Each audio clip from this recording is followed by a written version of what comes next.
आज मैं आपको डिजिटल क्लॉक DC037 में मेन पीसीबी बदलने का तरीका बताऊंगा। ये मेन पीसीबी और ये पीस, उसमें एक बड़े वाला स्क्रू ड्राइवर की ज़रूरत पड़ेगी, एक छोटा वाला स्क्रू ड्राइवर की ज़रूरत पड़ेगी और एक ये कटर की ज़रूरत पड़ेगी। सबसे पहले ये जो पीस है उसको बैक साइड करके उसमें 1 बाय 1 स्क्रू निकालना।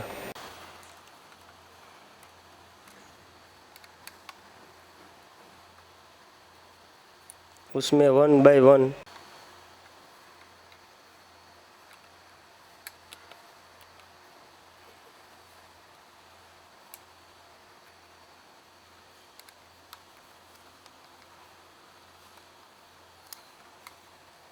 ये सभी स्क्रू निकल जाए। उसके बाद उसको आगे की साइड करके पहले जो रिंग है उसको साइड में करिए।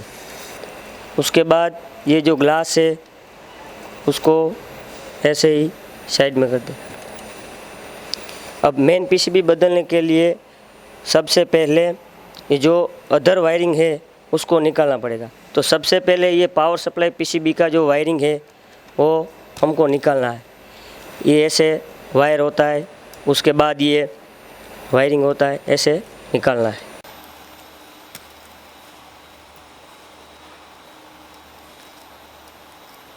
उसके बाद ये जो पावर स्टैंड है उसका वायरिंग निकालना है।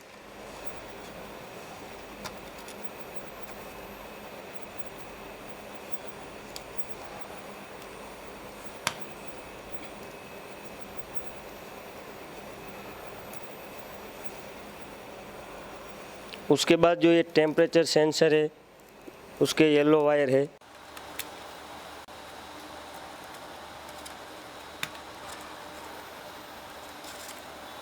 ये सब वायरिंग निकल गया। उसके बाद उसके जो मेन पीसीबी के जो टॉगल है प्लास्टिक के वो निकालना है। वो ये ऐसे एक कटर है उससे ये निकलेगा।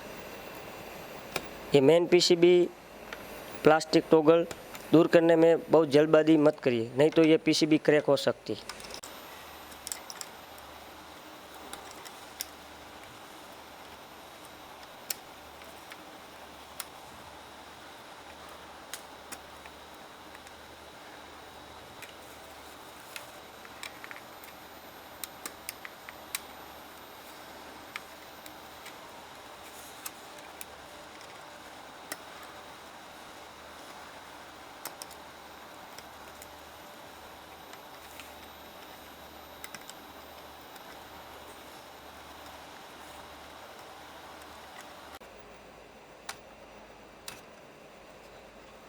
ये सही तरह से सब प्लास्टिक के टॉगल निकल जाए उसके बाद धीरे से पीसीबी को निकालना, नहीं तो ये क्रैक हो सकती है।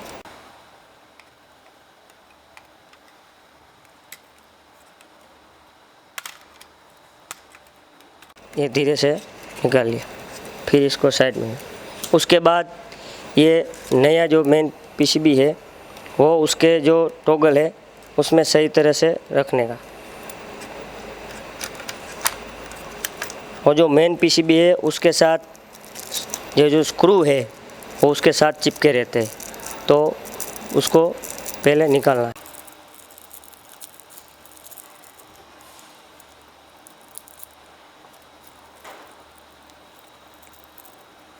इसमें 4 बड़े वाले स्क्रू है, 2 छोटे स्क्रू है। तो जो 4 बड़े वाले स्क्रू है वो मेन पीसीबी में लगेगा और 2 जो स्क्रू है छोटे वाले वो यहाँ जो स्विच है वहाँ लगाने का है।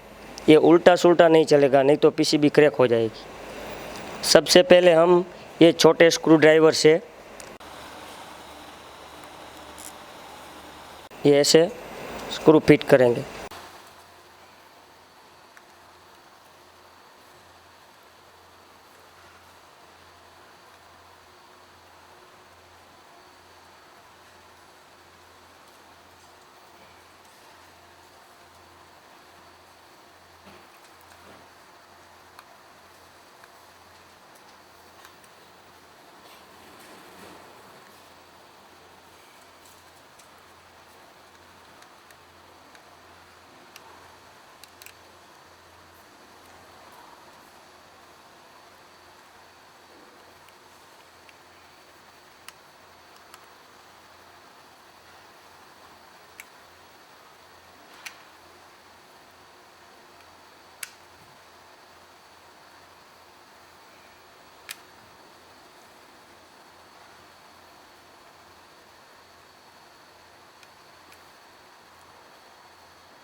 ये 4 बड़े वाले स्क्रू हमने फिट कर दिए और ये 2 छोटे वाले। उसके बाद उसका जो वायरिंग हमने खुला कर दिया था वो फिर से वायरिंग करना है। ये मेन पीसीबी के साथ ये पावर सप्लाई पीसीबी का कनेक्शन करना है और ये कलर कॉम्बिनेशन के हिसाब से करना है, नहीं तो पीसीबी बंद बताएगी। तो सबसे पहले ये वाइट के साथ वाइट,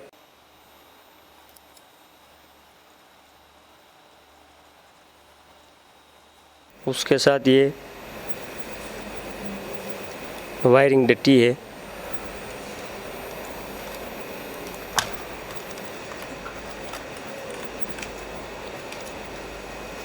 उसके बाद ये ग्रीन के साथ ग्रीन। ये मेन पीसीबी और पावर सप्लाई पीसीबी का जो कनेक्शन है वो कलर कॉम्बिनेशन के हिसाब से ही होना चाहिए, नहीं तो पीसीबी बंद बताएगी। दूसरा है ये पावर स्टैंड का वायरिंग, वो रेड के साथ रेड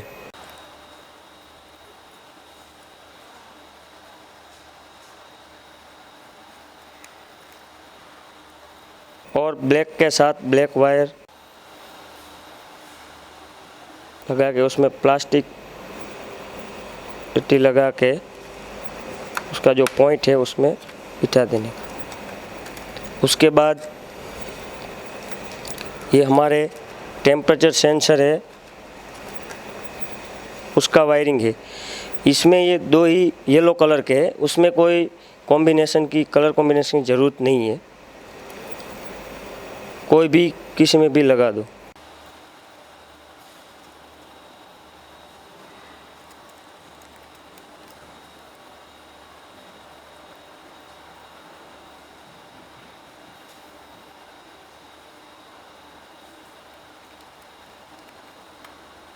उसके बाद ये कनेक्शन हो गए, उसको सही तरह करके उसके बाद जो ग्लास सेफ्टी रबर है वो जिस पॉइंट है उनके उस पॉइंट में लगा देने का, जिससे ग्लास ब्रेकेज ना हो।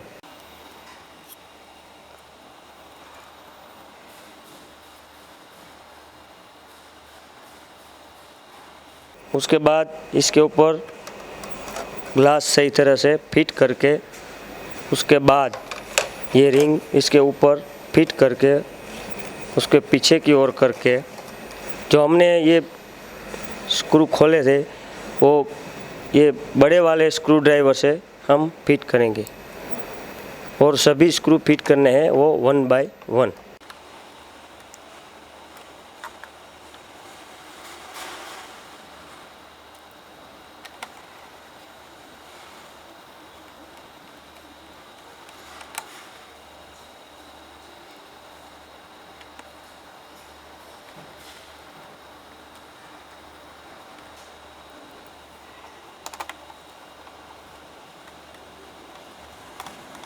ये सभी स्क्रू